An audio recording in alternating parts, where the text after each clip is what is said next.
El viejo y la montaña, de Francisco Lillo Martínez, ilustraciones Pedro Robles Ramos. Un día, al amanecer, un anciano llamado Andrés vio una montaña altísima que había surgido de la nada. Le extrañó muchísimo, pues él paseaba por aquel lugar todos los días y nunca la había visto.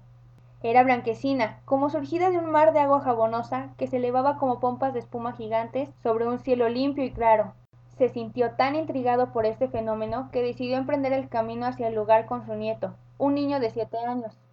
Al principio le agradó la idea que con tanta determinación se había propuesto, pero pasado un trecho del camino, el asma que padecía se hizo notar en toda su crudeza. Sentía un profundo ahogamiento, como si le faltara el aire. La frente y las sienes le chorreaban de sudor y los cristales de las gafas se le empañaban.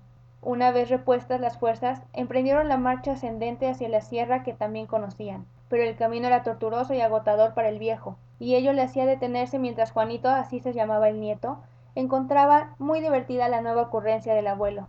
Cuando hubieron atravesado la distancia que los separaba de la colina, que era considerable, lo que para el niño era un juego, para él era un suplicio. A su avanzada edad y achacoso cuerpo, se podía considerar una proeza el camino recorrido. Cualquier persona hubiese desistido de seguir adelante, pero él no era de los que se daba por vencido. Arriba le esperaba el ansioso tesoro de la eterna juventud, el sueño dorado que buscan todos los mayores, el de saberse todavía con vitalidad para alcanzar cualquier meta. Animaba al chico y se animaba a sí mismo. ¡Ya estamos, Juanito! ¡Que nos queda poco! Cuando apenas había alcanzado un tercio de la ascensión, Andrés tuvo que sentarse, jadeante, para recuperar el aliento.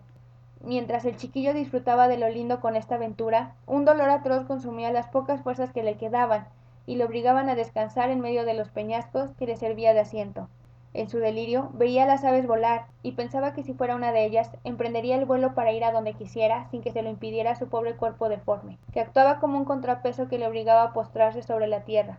Continuaron ascendiendo por el camino, caminaban en silencio. El sendero se hacía más inclinado a medida que avanzaban.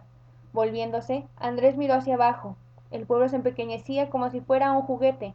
La travesía había sido penosa, pero se sentía recompensado por las vistas tan espléndidas que se le ofrecían. ¡Qué paisaje tan formidable, ¿verdad? ¿Ves ese edificio blanco junto al pueblo, Juanito? Sí, respondió el niño, es mi colegio. ¡Qué pequeño se ve desde aquí!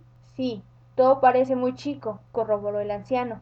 Como un poseso, emprendió de nuevo junto a su nieto la subida, que al igual que un perrillo correteaba a un lado y a otro, observando todo con su curiosidad infantil. El sendero era angosto, y a ello se le unía la dificultad de ser un camino sembrado de maleza punzante que arañaba la piel y las vestiduras. Con una tenacidad enfermiza, se enfrentó a los elementos, desafiando las corrientes de aire, que cuanto más alto, más fuertes, al frío que se hacía más intenso cada vez, y lo peor, a la gravedad que ejercía su masa corporal, pugnado por arrastrarle pendiente abajo. Después de desfallecer varias veces, se recostó en el suelo, ante el asombro del chiquillo que veía a su abuelo con inquietud. ¿Te pasa algo, abuelo? Espera, hijo, que descanse un poquito. Poco después se pusieron de nuevo en marcha, con la fuerza de una voluntad de hierro, que no del cuerpo, pues estaba extenuado, y un esfuerzo sobrehumano consiguió al fin, más muerto que vivo, su objetivo. Había vencido a las debilidades terrenales, gracias a su perseverancia. ¡Qué viejo más tenaz! Su osadía había dado resultado. Por fin llegaron a la cima. Andrés, agotado y exhausto, Juanito sonriente como unas pascuas. Vio que era plano donde podía corretear a sus anchas. Ya en la cumbre se dispuso a saborear las mieles del triunfo, cuyo premio era contemplar la tan majestuosa montaña que le había llevado hasta aquel lugar, pero el monte fantasma había desaparecido. Igual que vino, se fue. A lo lejos el cúmulo de nubes de aspecto jabonoso que antes había formado una gran mole, se había deshecho al capricho de las corrientes de aire, y ahora estaban dispersas y estrelladas por un cielo radiante y luminoso. Pero pese a ello, después de haber perseguido una utopía, el anciano no se contrarió. Al revés, había colmado sus expectativas al vencer a las dificultades.